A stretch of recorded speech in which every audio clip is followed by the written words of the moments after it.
Hello दोस्तों, आज के इस वीडियो के दौरान हम बात करने वाले हैं ब्राइटकॉम ग्रुप को लेकर। दोस्तों ब्राइटकॉम ग्रुप को लेकर दोस्तों कल एक ऑफिशियल डिस्क्लोजर देखने को मिला था कंपनी की तरफ से।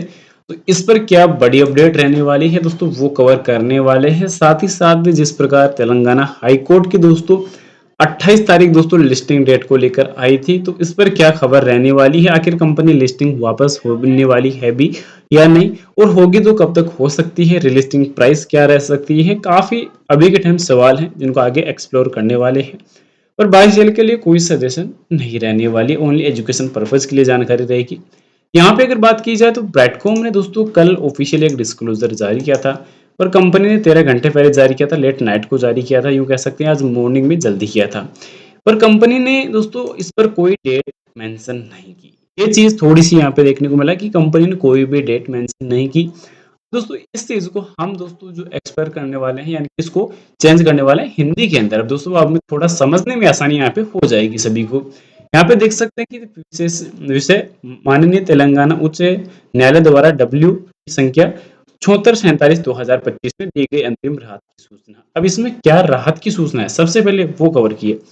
फिलहाल विनियम 2015 के 23 विनियम 30 के अनुसार हम आपको सूचित करना चाहते हैं कि तेलंगाना के माननीय उच्च न्यायालय ने 17 मार्च 2025 के अपने आदेश के माध्यम से डब्ल्यूपी संख्या ब्राइटकॉम ग्रुप लिमिटेड के प्रमोटर श्री सुरेश कुमार रेड्डी के खिलाफ जुर्माना वसूली कार्रवाई को अंतिम रूप से निलंबित कर दिया है, यानी कि खारिज कर दिया गया है। जो सुरेश कुमार रेड्डी के ऊपर दोस्तों जो जुर्माना वसूली की जो कार्रवाई हुई थी, जो ऑलमोस्ट लास्ट टाइम देखने को मिला था 15 करोड़ के आसपास, तो उसको अभी के टाइम खारिज कर दिया है, यानी कि सुरेश कुमार रेड्डी को दोस्तों अभी के टाइम थोड़ी राहत मिल चुकी है। रिट याचिका सेबी की 6 फरवरी 2025 के आदेश WTM CFID के तहत चुनौती देते हुए दायर की गई, जिसमें सेबी अधिनियम प्रतिभूति अनुबंधन अधिनियम के विभिन्न प्रावधानों के तहत जुर्माना लगाया गया था। पर यहाँ पे रिकॉर्ड पर मौजूद सामग्री के अवलोकन के बाद पाया गया कि जुर्माने की मात्रा को उचित ठहराने के लिए कोई ठोस सबूत नहीं है, यानी कि सेबी ने जो जुर्माना लगाया था कंपनी जो सुरेश कुमार रेड्डी के ऊपर दोस्तों, वो जुर्माना दोस्तों उचित ठहराने के लिए कोई ना तो सेबी ने कोई ठोस सबूत पेश किया उस न्यायालय के अंदर, और ना ही कोई परिणाम, यानी कि यूं कह सकते हैं अपने मन के तुक्के से उनके ऊपर जुर्माना लगा दिया गया। ये अपडेट यहाँ पे रही है। उसके बाद परिणाम स्वरूप माननीय न्यायालय ने सेबी आदेश के पैराग्राफ 190 में जुर्माना राशि को वसूलने 2 सप्ताह के लिए अंतरिम रूप से निलंबित कर दिया है, देने का आदेश दे दिया है। यानी कि यूं कह सकते हैं कि 2 सप्ताह के लिए उस आदेश को निलंबित कर दिया है, जब तक सेबी दोस्तों उस न्यायालय को यानी कि हाई कोर्ट को दोस्तों ये नहीं दे देती कि कुछ जो फाइनल ठोस सबूत ये नहीं देते कि हाँ इन्होंने ये गफलेबाजी की, इन्होंने ये कुछ काम गलत किया।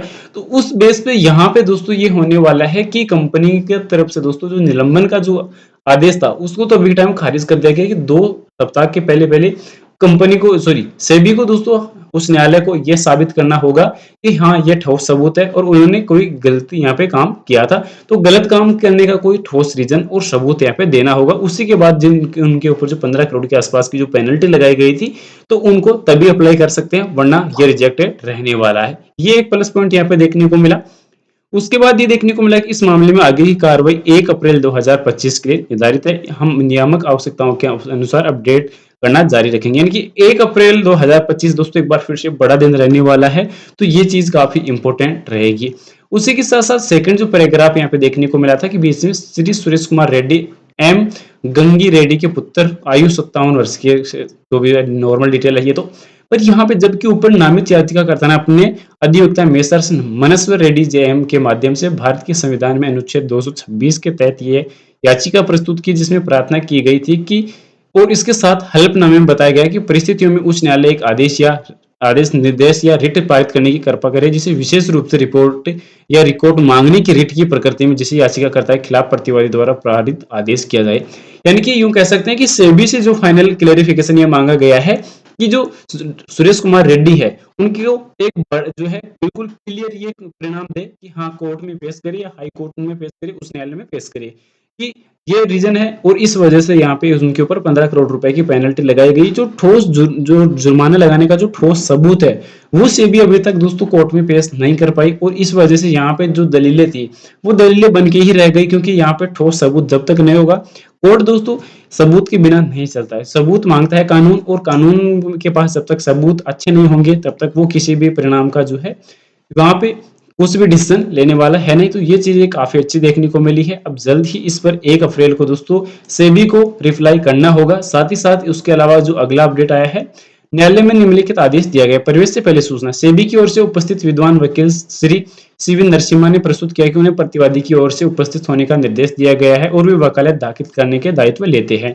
याचिकाकर्ता की ओर से उपस्थित विद्वान वरिष्ठ वकील श्री विक्रम पुरेसला ने प्रस्तुत किया है कि दिनांक 6/2/25 के आदेश संख्या प्रतिवादी ने सेबी अधिनियम की धारा के ये कुछ धाराएं रहने वाली है, इसके तहत कार्रवाई करते हुए पैराग्राफ संख्या 190 पर कुछ दंडात्मक निर्देश जारी किए हैं। विद्वान वकील ने आगे प्रस्तुत किया है कि प्रतिवादी ने सेबी अधिनियम की धारा 15 के तहत प्रावधान लागू किया और उपलब्ध सामग्री के आधार पर यह पाया गया है। यानी कि सबूत नहीं है, पूरी जांच जो है वो यहाँ पे सेबी ने की नहीं। यहाँ पे देख सकते हैं कि याचिकाकर्ता कोई व्यक्तिगत लाभ दिखाने या उसका श्रेय देने के लिए कोई सबूत नहीं है और पूरी जांच कानून के विपरीत है। यानी कि प्रतिवादी ने निदेशक पद को हटाने की सीमा तक भी अधिकार क्षेत्र के बिना दिनांक 6/2 को आदेश पारित किया था। तर्कों का समर्थन करने के लिए विद्वान वरिष्ठ ने इस पर यहाँ पे निर्णय भरोसा किया है। यानी कि सेबी के विधान वकील की ओर से जो उपस्थित विद्वान वरिष्ठ वकील श्री वेंदुला श्रीवास्तव ने प्रस्तुत किया है कि रिट याचिका स्वयं स्वीकार्य नहीं है और इस पर कोई दोस्तों याचिकाकर्ता पर यह होने वाला है कि 1 अप्रैल दोस्तों एक बड़ा दिन रहने वाला है और 1 अप्रैल को दोस्तों यहाँ पे सुरेश कुमार रेड्डी के ऊपर दोस्तों अपडेट आ जाने वाली है। अब ये तो हो गई दोस्तों सुरेश कुमार रेड्डी के ऊपर की अपडेट, पर यहाँ पे अपडेट जो सबसे महत्वपूर्ण है दोस्तों कंपनी के ऊपर, जो यहाँ पे रिलिस्टिंग को लेकर जो अभी चल रहा है फंडा, उस पर रिलिस्टिंग को लेकर चीजें यह है कि अभी दोस्तों जल्द ही यहाँ पे कुछ डेटा जो है आपको जल्द नजर आ सकता है, क्योंकि यहाँ पे कंटिन्यूसली जो लगातार सस्पेंशन था वो रिवोकेशन जो था वो जल्द अब हट सकता है, क्योंकि 28 मार्च अभी के टाइम उच्च न्यायालय की तरफ से लास्ट टाइम जो अपडेट निकल के आई थी, तो वो खबर अब जल्द दोस्तों 28 से मार्च यानी कि आज 21 मार्च ऑलरेडी हो चुकी है, यानी कि अब जल्दी इस पर अपडेट आ जाने वाला है। तो अपडेट दोस्तों जैसे ही आएगा तो वो आप लोगों को कंफर्म कर दिया जाएगा, बता दिया जाएगा। पर यहाँ पे महत्वपूर्ण चीज है कि रिलिस्टिंग प्राइस क्या रह सकती है। सबसे बड़े जो सवाल है कमेंट सेक्शन में अगर ज्यादा देखने को मिल रहे हैं तो वो यही देखने को मिल रहे हैं। तो सभी जो कमेंट सेक्शन में ये सवाल कर रहे हैं कि रिलिस्टिंग प्राइस क्या रह सकती है, उन सभी भाइयों से रिक्वेस्ट यही करूंगा कि कमेंट सेक्शन में आप एक पर्टिकुलर अपने हिसाब से प्राइस से जो है कमेंट सेक्शन में ड्रॉप कीजिएगा, फिर मैं आप लोगों को उसी हिसाब के हिसाब से दोस्तों जो भी आपकी जो प्राइस एवरेज जो रहने वाली है उस प्राइस को मैं दोस्तों कमेंट सेक्शन में पिन कर दूंगा।